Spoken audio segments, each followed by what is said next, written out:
ang paghihigante ni Eugene para sa kapatid. Dahil dito nga natin masasaksihan mga lods kung paano pinakain ni Eugene ng mga gunggong ng mga maiinit na kamao na talagang bawat isa ay binasag niya ang mga mukha nito. Kaya huwag na nating patagalin pa. Let's go! Matapos ngang mainis ni Eugene dahil sa nangyari sa kapatid niya na binugbog ni Eugene, hinding-hindi daw siya papayag na magiging masaya si Dayon. Kaya pagkatapos ng klase, mag-isang naglalakad si Dayon habang tahimik na nagbumuni-muni. Paulit-ulit na bumabalik sa isip niya ang mga sinabi ni Eugene na hindi siya dapat humingi ng sorry, kundi mga taong nanakit sa kanya. At higit sa lahat, wag na wag niyang kakalimutang pamilya sila. Dahil doon, hindi maiwasang mapatanong ni Dayon sa kanyang sarili na ang ibig bang sabihin nito, hindi na nila ako guguluhin pa. Ngunit kasabay ng pag-asang yun ay muli rin bumalik sa isip niya ang lahat ng ginawa ni Eugene sa kanya. Bago pa dumating si Eugene sa school, araw-araw niyang nararanasan ng matinding pambubuli at pang-aapi. Sa sobrang lalim ng kanyang iniisip, hindi niya na malayang nalampasan na pala niya si Eugene. Kaya naman nagulat siya nang napansing nasa gilid na pala ito at kanina pang naghihintay sa kanya. Tahimik na sinabi ni Eugene na 3 beses niyang tinawag ang pangalan ni Dayon. Ngunit mukhang sobrang lalim talaga ng iniisip nito kaya hindi siya narinig. Agad namang humingi ng sorry si Dayon bago nagtanong kung hinihintay pa rin ba talaga siya ni Eugene. Kaya bahagya namang napangiti si Eugene bago sumagot na oo naman, hindi ko pa kasi kabisado ang daan pa uwi. Dahil doon, napangiti na lamang si Dayon bago niya niyaya si Eugene na dumaan muna sila sa store para bumili ng grocery. Kaya nagtatakang napatanong si Eugene, may kailangan ka bang bilhin? Mahinahon namang sinagot ni Dayon na kapag gabi na kasing umuwi si Grandpa, madalas sobrang gutom niya na. Tsaka tuwang-tuwa siya tuwing may nadadatnan siya agad na pagkain pag-uwi. Ngunit ang hindi nila namamalayan ay nakatitig pala si Eugene sa kanilang likuran. Punong-puno ito ng inis habang pinagmamasdan ng masayang mukha ni Dayon at sa kanyang isipan, iisa lamang ang tumatak. Hinding-hindi niya hahayaang magtagal pa ang ngiti na yan. Lumipat ang eksena sa grocery store, ngunit halos lahat ng babaeng napapadaan ay napapalingon talaga kay Eugene. Ang iba pa ay palihim na nagbubulungan habang nagtatanong kung saan paaralan kaya nag-aaral ang ating bida. Napansin naman ni Dayon ang mga reaksyon ng mga babae tuwing nakikita si Eugene. Kaya hindi niya maiwasang mapaisip na ang bilis talaga sumikat ng kapatid niya. Pero mukhang kahit sa labas, sobrang nag-stand out pa rin talaga ang kapatid niya. Dahil doon, bigla niyang natanong si Eugene kung nagkaroon na ba ito ng girlfriend noon sa dati nitong tinitirhan. Nagtakang napatingin si Eugene at napasabing, anong girlfriend? Kaya agad ipinaliwanag ni Dayon na hindi niya ibig sabihin ay simpleng babaeng kaibigan, kundi isang babaeng dinidate. Seryoso namang sumagot si Eugene na wala pa. Bakit? Kaya napatanong si Dayon, bakit naman wala? Mukha ka namang sikat sa mga babae. Simple lamang na sumagot si Eugene, busy kasi ako. At dahil doon, napagsabihan ni Dayon ng sarili niya sa isip, ano ba tong iniisip ko? Malamang busy ang kapatid ko sa pag-adjust sa isang napaka-unfamiliar na bansa. Ngunit maya-maya pa ay bigla ring napatanong si Eugene kung may boyfriend ba si Dayon, isang lalaking dinidate. Agad namang nagulat si Dayon bago mabilis na sumagot, busy din kasi ako. Pagkatapos ay lumipat ang eksena sa bahay ni Eugene, kung saan ipinakita ang isang bagong cellphone na nasa loob pa ng box. Isang bagong Samsung Galaxy na binili ng kanilang grandpa para kay Eugene. Dahil doon, nagulat si Eugene, habang napansin naman ni Dayon na latest model pa talaga ang binili ng kanilang lolo. Napangiti naman ang grandpa nila habang sinasabing na ilagay na raw niya ang number ni Dayon sa cellphone ni Eugene. Ngunit nagtatakang napatanong si Dayon kung talaga bang nagawa yun ng kanilang grandpa.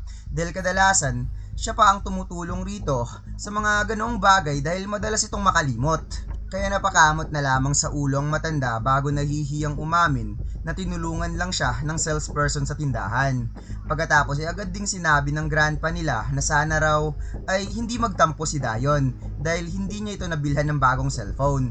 Paliwanag nito, wala kasi talagang phone si Eugene kaya ito muna ang inuna niyang bilhin. Pero nangako rin siyang bibilhan din niya si Dayon sa susunod. Mabilis namang umiling si Dayon na napasabing hindi na po grandpa, maayos pa naman yung phone ko. Samantala si Eugene ay bahagyang napangiti habang nagpapasalamat sa kanyang grandpa at sinabing talagang gusto niya ang bagong cellphone na ito. Habang ang matanda naman ay masaya sa naging reaksyon ng kanyang apo. Pagkatapos habang nasa kanyang kwarto si Eugene, agad niyang sinubukang gamitin ang bago niyang cellphone. Makikitang bahagya pa siyang napapangiti habang ine-explore ang iba't ibang features nito. Lumipat naman ang eksena sa kampo ni Major Kang kung saan nagulat siya nang nakatanggap siya ng text message sa 10 oras ng gabi. Ngunit mas lalo siyang nagulat nang nalaman niyang si Eugene pala yon, na nagpapaalam na sa simula ngayon ay yun na ang bago niyang contact number. Kaya nagtatakang napatanong si Major Kang na bakit may bagong number itong si Eugene. At doon naman biglang nagsalita si Sergeant Kim na nasa gilid lamang na napasabing, hindi ba't binilhan mo siya ng bagong phone, sir? Agad namang sumagot si Major Kang, oo naman, ako mismo ang bumili nun para sa kanya. Dahil doon napaisip si Sergeant Kim bago nagsalita, baka may bago siyang phone ngayon. Alam niyo na mga kabataan, minsan sobrang picky. Kaya agad na pa-react si Major Kang na napasabing, no way. At nainis dahil latest model daw at pinakamahal pa ang binili niyang cellphone para kay Eugene. Ngunit kalmado lamang na sumagot si Sergeant Kim na sinabing may mga tao talagang mapili pagdating sa brand, sir. Alam niyo na. Kinabukasan naman matapos maligo ni Eugene, napansin niyang nagmamadali si Dayon at maaga itong umalis sa bahay dahil malilate na raw siya sa kanilang early activity sa school. Bago tuluyang umalis, sinabi na lamang ni Dayon na iwan na lamang ni Eugene ang mga pinagkainan sa kusina pagkatapos kumain dahil siya na raw ang bahalang maghuhugas pag uwi niya.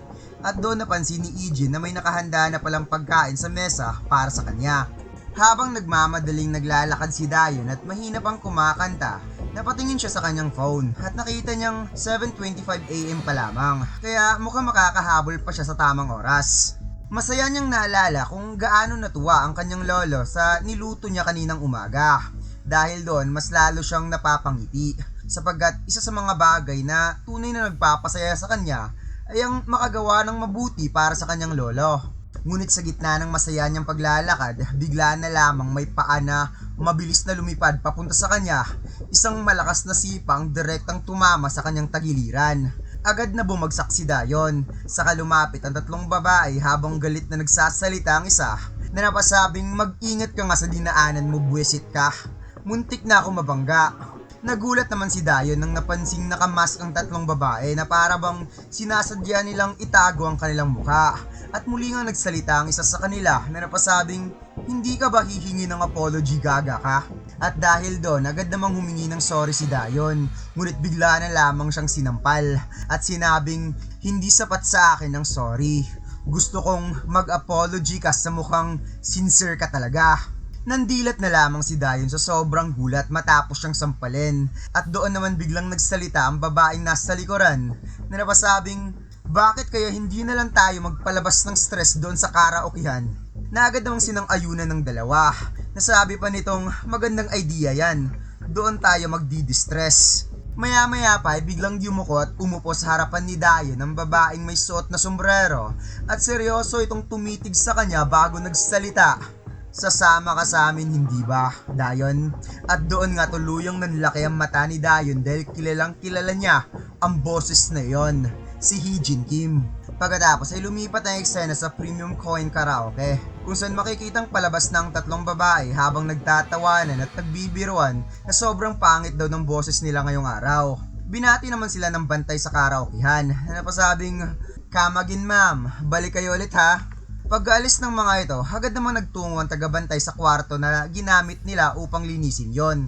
Habang naglalakad, napaisip pa siya kung bakit napakalakas kumanta ng mga kabataan ngayon. Ngunit nang nabuksan niya ang pintuan ng kwarto, agad siyang natigilan sa kanyang nakita. Isang babaeng nakahandusay sa sahig habang nagkalat ang mga gamit nito sa paaralan at halatang matindi ang pananakit ang inabot nito. Agad na nag-aalalang lumapit ang tagabantay at tinanong kung ayos lang ba ito. Ngunit tahimik lamang na bumangon si Dayon at isa-isang pinulot ang kanyang mga gamit bago mahinang sinabing ayos lang siya. Pero agad namang tumutol ang tagabantay na sinabing, hindi ka mukhang okay, tatawag ako ng ambulansya.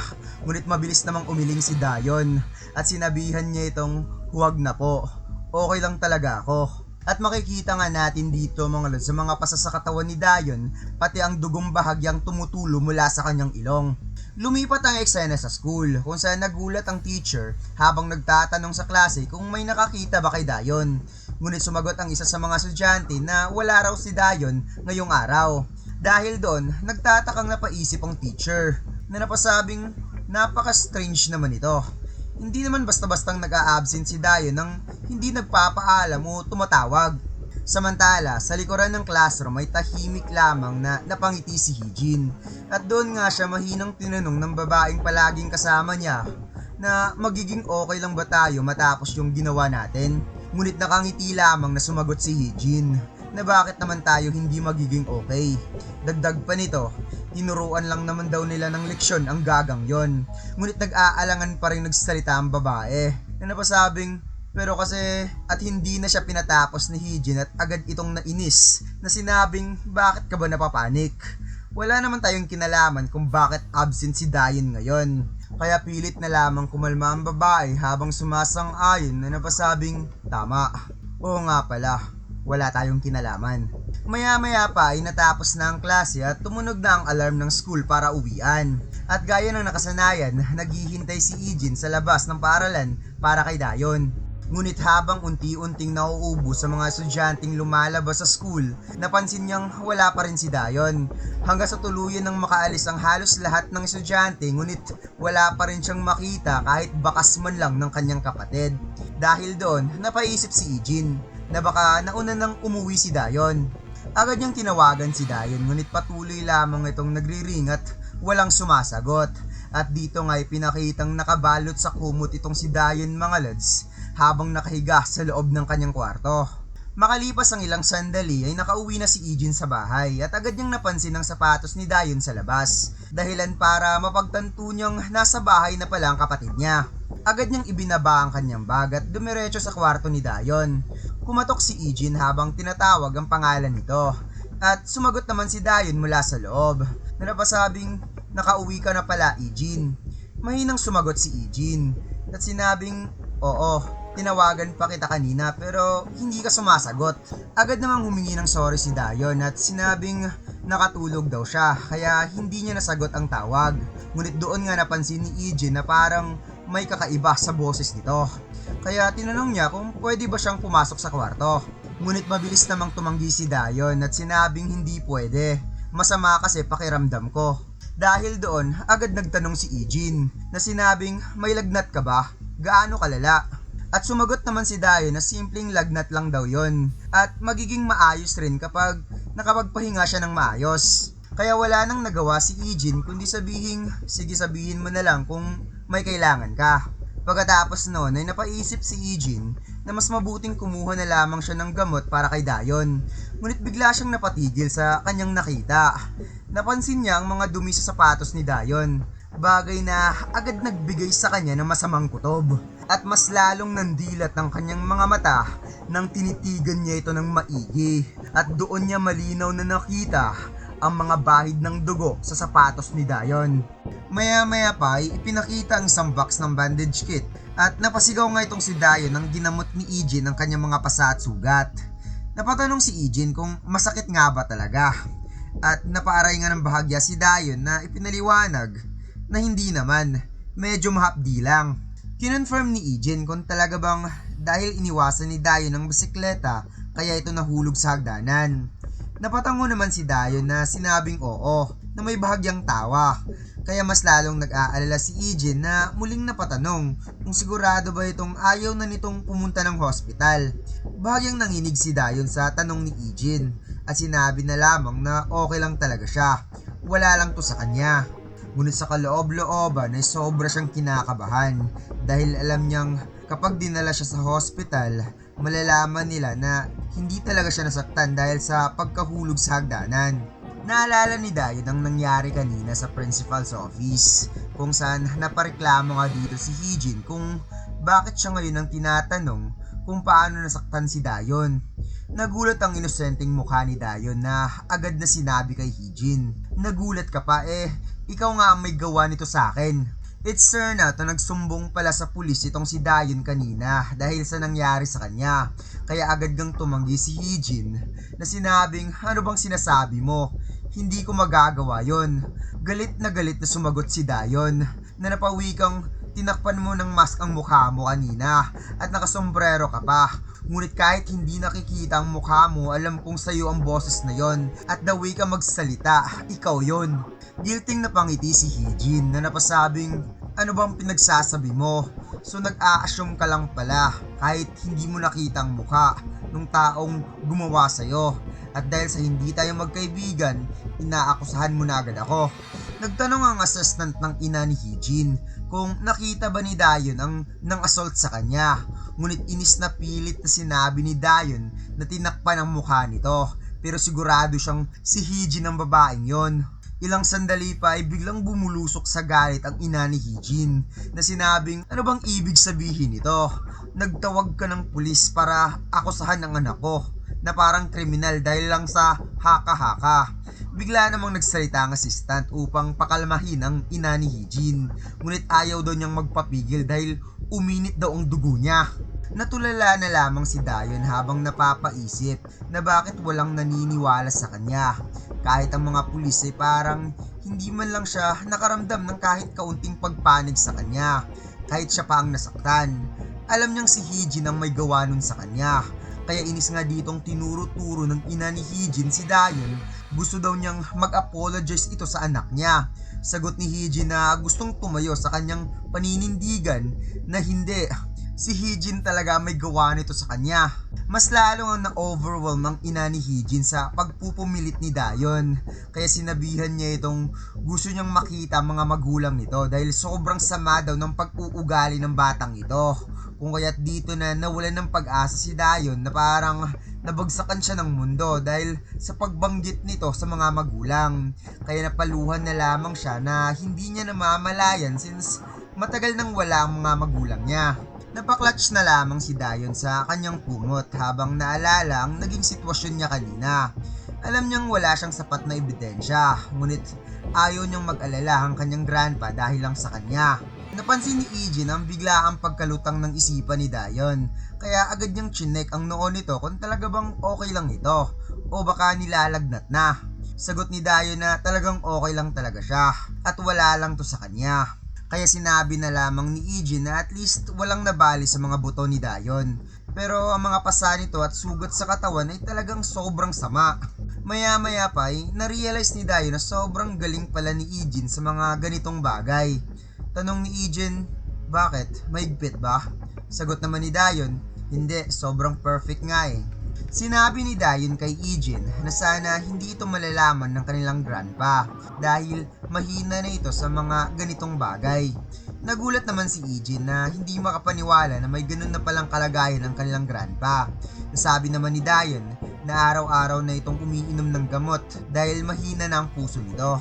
Kaya sinabi ni Heejin na sisiguraduhin niyang hindi malalaman ito ng kanilang grandpa. Kaya mas mabuting matulog muna itong si Dayon para makapagpahinga ng maayos. Agad na umalis si Heejin ngunit napasandali muna itong si Dayon. At dito nga nakita ni Heejin ang inosenteng mukha ng kanyang kapatid na nagpasalamat sa kanya. Bagay na sobrang na-appreciate naman ni Heejin habang napapangiti. Wika ni Dayon sa isipan na tama lang ang ginawa niya na hindi sabihin ang totoo dahil alam niyang walang magagawa ang kagaya nilang mga teenager sa mga bagay na sitwasyong ganito. Nakalabas na si Heejin sa pintuan, ngunit napahinto ang ating bida at doon siya napapaisip na bakit may mga taong gumawa ng ganito sa kapatid niya. Bagay na mas lalong nagpapainit at nagpapaliyab sa isipan ni Heejin Yu. Lumipat ang eksena sa isang club na tinatawag na Club Wolf. Habang bumubomba ang sound music sa loob ng club, may napansin ng bartender na may tahimik na taong pumasok sa loob. At ito'y pinakitang nagmi-meeting pala ang grupo ni Giso para pagplanuhan ng buong Wolf Gang kung paano nila bubugbugin ang kupal na payatot na yon. Sinabi ng isa na ang malaking problemang ginawa nila ay in-underestimate nila ang gagong yon. Kaya naman nilang pabagsakin ang tangang yon kung pinagplanuhan muna nila kung ano ang gagawin bago sumugod. Wika ng isa, men, hindi natin hahayaan ang gagong yan. Pinahiya niya tayo. Sabi naman ng isa, hindi niya tayo kakayanin, boy. Wala pang mokong na naglalakas loob na magpapabagsak sa atin. Inisip naman ni Giso na alam niyang hindi talaga easy target ang lalaking yon. Pero hindi siya makakapayag na pababayaan na lamang niyang lalaking yun ng ganun-ganun lang. Kaya mabigat na binagsak ni Giso ang baso sa lamesa at lakas loob na sinabing, "Sige, babasagin natin ang mukha ng gagong yun bukas. Alam kong hindi natin style ang pagtutulungan ng isa. Pero bukas ipapatikim natin sa kanya kung gaano tayo kalupet." Na makikitang ang mga mokong nakasamahan ni Giso ay na-excited naman. O baka excited mabugbog. Ilang sandali pa ay biglang tumawag si Hijin na agad namang sinagot ni Giso. Napatanong si Hijin kung kasama pa rin ba ni Giso ang mga tanga sa club ngayon. Ngunit sinabi ni Giso na kung may kailangan itong si Hijin, sabihin na kagad kung ayaw nitong mahang-apan ng phone calls. Biglang sinabi ni Hijin na may utang kayo sa akin. Bagay na ikinagulat naman ni Giso kung ano tong sinasabi ni Hijin sa kanya. At dito pinaliwanag ni Hijin na binanatan niya ang gagang dayon kanina. Nadagdag pa niyang hindi nila dapat hahayaang isipin ng mga taong pinabayaan na lamang nila ang gagang yun dahil sa nangyari. Napahawak nga sa ulo itong si Giso na sobrang nasiyahan sa balitang inihatid ni Hijin sa kanya. At hindi daw talaga may tatangging magkapatid sila. Nagplano pa naman sila ngayon na tambangan nila ang gagong yun bukas para ipatikim kung gaano sila kalupet. At habang masayang kinakausap ni Giso si Hijin sa cellphone, may silhouette naman ng isang lalaking papunta sa kanilang VIP room. Sabay nga nagulat si Damulag at Giso sa kanilang nakita. At dito'y nakita nila ang isang lalaking kalmadong naglalakad at habang unti-unti itong lumalapit, si Hijin pala ang papunta sa kanila. Na makikita ang mukha na walang emosyon na parang wala lang talaga na lumapit sa kanila. Agad ngang nakaramdam ng pagkabahala itong si Giso at hindi siya makapaniwalang ang lakas ng loob ng taong ito na pumunta sa teritoryo nila. Habang si Hijin naman ay napatanong kung sino ang tinutukoy ni Giso at ano ang pinagsasabi nito. Tahimik na lumapit ang ating bida at bigla itong napatitig ng direkta kay Giso. Ngunit itong si Giso ay tila itinago ang takot at ito nga'y napangiti na napasabing, "Gago ka talaga. Alam mo naman na gusto talaga akong makipag-rematch." Ngunit bago pa man matapos ni Giso ang pagsasalita, biglang hinawakan ni Hijin ang mukha ng taong nasa harapan niya at pasimple niya itong hinampas sa sahig na parang laruan. Agad namang sumugod ang isa pang kalaban na si Kalbo. Ngunit bago pa man ito makapagbitaw ng suntok, mabilis pa sa mabilis ang reaction time ng ating bida na agad pinuntiryang suntukin ng leeg nito. Gulat naman itong si Damulag at Giso na baka maulit na naman ang nangyari sa kanila nitong nakaraang araw. Kaya agad na rin sumugod ang dalawa para umatake at dumaan pa talaga sila sa lamesa na napasabing, "Tapusin na natin to, gago ka." Kalmado lamang si Hijin na tiningnan ang posisyon ng dalawa. Ngunit bago pa man makalapit ang isa ay agad niya itong sinipa sa paa dahilan para matumba at upang ma-out of balance na agad namang bumagsak ang gunggong. Kaya pasimple itong hinawakan ni Hijin sa collar at binalibag lang naman papunta doon sa gilid ng dingding dahilan para mawala sa momentum ang mokong na Damulag. Ngunit huli na ang lahat dahil ang kamao ni Hijin ay nakaposisyon na para muli na namang pakainin ng kamao si Damulag na talagang sumapul sa panga ang suntok ni Hijin at muli na namang namutla ang mata niya. Bigla namang sumulpot ang isa pang kasamahan nila sa gilid na may dalang bote para ihampas kay Hijin. Ngunit parang ang may observation haki itong si Hijin mga lods na biglang napalingon sa gilid at inunahan niya kaagad tapikin ang braso nito na sobrang ang ikinagulat ng kalaban dahil sa isang iglap lang ay nasa harapan niya na si Hijin na para bang nag-flicker ito papunta sa harapan niya sa sobrang bilis na agad ngang nagpakawala ng napakatinding uppercut. Ipinakitang muli ngang nakabalik dito si Damulag mga lods na sumugod kay Hijin mula sa likod. Ngunit nalaman kaagad ito ni Hijin at pinaslip lang ang kamao ni Damulag sa pamamagitan ng kaunting pagdak at napansin na lamang ni Damulag na hinawakan na pala ang kamay niya sa likod at hindi nga niya inasahang ganun kabilis ang ating bida na napunta agad sa likod para pigilan ng isang kamay niya. ngunit sinalubong lang siya ng matinding elbow ni Ijin nang tumingin siya sa likod. Bagsak si Damulag habang ang isa naman ay muli pang bumangon, ngunit parang nahihilo pa itong nagpanghawak sa kanyang ulo. Subalit biglang hinawakan ni Ijin ang ulo niya at isang napakatinding tuhod nga ang ipinakain ni Ijin dito mga lods na talagang bumasag sa mukha ng kalaban.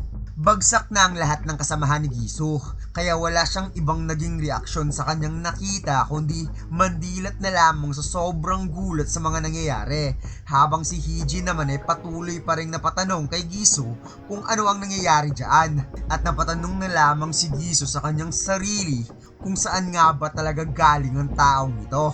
Biglang nagsalita ang ating bida at tinawag ang pangalan ni Gisu Kim, na sobrang ang ikinagulat ni Gisu dito na nagpanginig ng katawan niya nang narinig niyang tinawag ang kanyang pangalan. At dito'y sinabi ni Ijin, "Kailangan ko pa ba talagang i-spell out para sa'yo? Di ba sinabi ko na, layuan mo ang kapatid ko?" At dito na muna magtatapos ang chapter na ito mga lods. Kung nagustuhan ninyo ang recap na ito, huwag niyo sanang kalimutan mag-like, comment at mag-subscribe sa ating YouTube channel. Pati na rin mag-follow sa ating Facebook page para updated kayo sa mga susunod nating uploads. At suportahan nyo rin sana ang bago nating nire-recap na manhwa series dahil mas lalo pang iinit at magiging matindi ang mga susunod na kabanata. Kaya huwag na nating patagalin pa. Let's go!